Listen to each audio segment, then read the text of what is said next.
मेरे शिव स्वरूप भक्तों, आप सभी को हरिओम नमः शिवाय। आज मैं भगवान शिव के 12 ज्योतिर्लिंगों में एक लिंग जो प्रथम ज्योतिर्लिंग माना जाता है, सोमनाथ ज्योतिर्लिंग, जिसके संबंध में मैं कुछ विचार दूंगा। इसके पहले एक छोटा सा भजन प्रेम से बोलिए शंकर भगवान की जय। सोमनाथ की, सोमनाथ की कर ले पूजा, सोमनाथ की कर ले पूजा, शिव समान मोही और न दूजा, सोमनाथ की कर ले पूजा, शिव समान मोही और न दूजा, करो तपस्या मिलेगा ज्ञान, करो तपस्या मिलेगा ज्ञान, दर्शन दे शंकर भगवान, करो तपस्या मिलेगा ज्ञान, दर्शन दे शंकर भगवान, मृत्युंजय का कर लो जाप, मृत्युंजय का कर लो जाप, मिट जाए तेरा सारा पाप, मृत्युंजय का कर लो जाप, मिट जाए तेरा सारा पाप, सोमनाथ की कर ले पूजा, सोमनाथ की कर ले पूजा, कष्ट हरे ना कोई दूजा, सोमनाथ की कर ले पूजा, कष्ट हरे ना कोई दूजा, साधक का रखते ध्यान, साधक का रखते ध्यान, जनमानस का हो कल्याण, साधक का रखते ध्यान, जनमानस का हो कल्याण, सोमनाथ की कर ले पूजा, शिव समान मोही और न दूजा, सोमनाथ की कर ले पूजा, कष्ट हरे ना कोई दूजा। चंद्रदेव, तुम्हें शर्म आनी चाहिए। मेरी पुत्रियों का इतना अपमान, 26 का अपमान, और केवल एक रोहिणी का मान सम्मान, यह तुमने कैसे सोच लिया कि मैं इसे बर्दाश्त करूंगा? मैं दक्ष हूं, दक्ष, तुझे कभी माफ नहीं करूंगा। चंद्रदेव, तूने पति धर्म का पालन नहीं किया। तुझे यह मालूम होना चाहिए कि मैं अपने 27 कन्याओं का विवाह तुम्हारे साथ किया, और उसमें से तुम केवल एक रोहिणी के साथ प्रेम करते हो, बाकी के साथ प्रेम नहीं करते।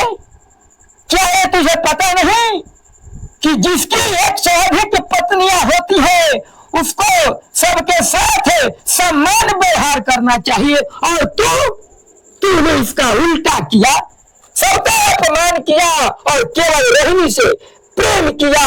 तुझे पता होना चाहिए कि एक चरित्रवती पत्नी के लिए तीनों लोक में उसके पति के समान दूसरा कोई नहीं होता। यह सर्वविदित है कि जिसके पास 1 से अधिक पत्नियां होती है और वह केवल एक से प्रेम करे और बाकी का अनादर करे, तो उसकी गति बहुत गलत होती है। वह जिंदगी भर रोगी रहता है और अंत में नरकगामी हो जाता है। मेरी 26 पुत्रियों के हृदय पर क्या प्रभाव पड़ा, वह कैसे इस व्यवहार को सहन की, यह एक दक्ष जैसा पिता ही समझ सकता है। चंद्रदेव, दक्ष जैसा पिता ही समझ सकता है। इसलिए अभी मैं तुझे शाप देता हूं कि तू क्षय रोग से ग्रसित हो जा और जीवन भर कष्ट भोगो। मेरी माताओं, राजा दक्ष के श्राप के बाद चंद्रमा क्षय रोग से ग्रसित हो गए और क्षीण होने लगे। क्षीण होते ही चारों तरफ हाहाकार मच गया और सभी देवताओं ने सोचे अब क्या होगा, किस तरह से चंद्रदेव को अच्छा किया जाए। चंद्रमा अपनी परिस्थिति से सभी देवताओं और ऋषि मुनियों को अवगत कराए। सूचना मिलते ही सारे देवता, ऋषि, इंद्र और वशिष्ठ जी ब्रह्मा जी के शरण में पहुंचे।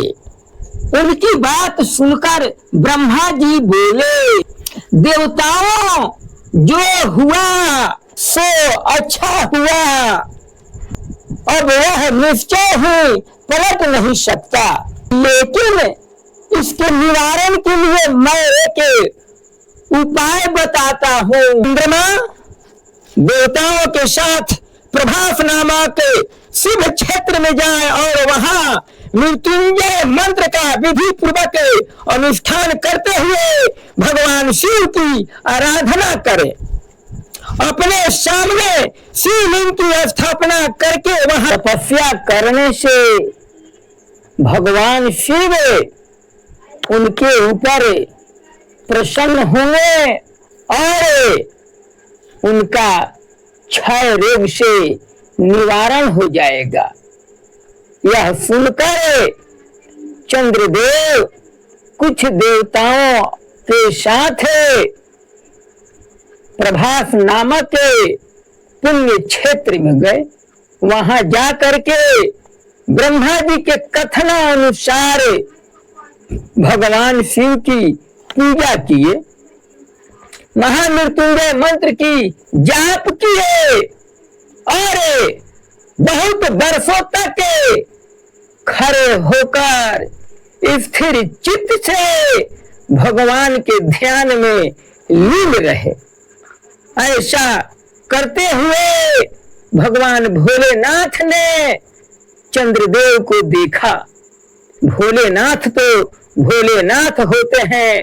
वह तुरंत ही चंद्रदेव पर खुश होकर के उनके सामने प्रकट हुए और बोले, चंद्रदेव, मैं तुम पर बहुत खुश हूँ, तुम्हारा कल्याण हो। तू अपने हृदय में जो भी इच्छा धारण किए हो उसके अनुसार मुझसे उत्तम वर की प्राप्ति करो, मैं तुझे देने के लिए तैयार हूँ।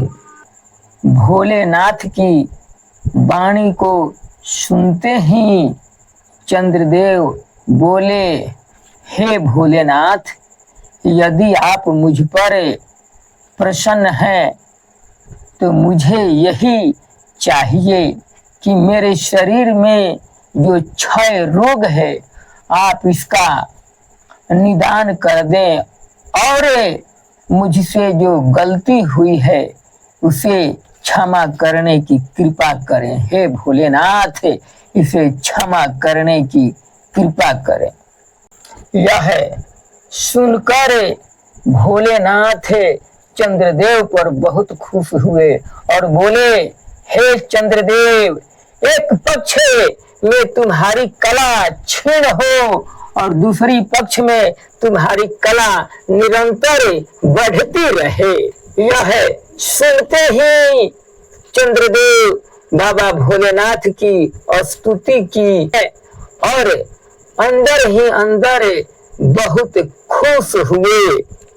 चंद्रमा के यश के विस्तार के लिए भगवान भोलेनाथ उसी स्थान पर सोमेश्वर कहलाए और सोमनाथ के नाम से तीनों लोक में विख्यात हो गए और सभी देवता मिलकर उस स्थान पर सोम कुंड की स्थापना की तथा उसी में उनका सदा के लिए निवास माना जाता है।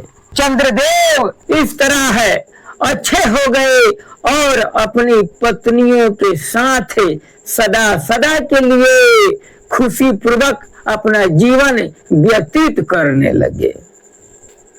इसी के साथ प्रेम से बोलिए शंकर भगवान की जय। हरि ओम नमः शिवाय।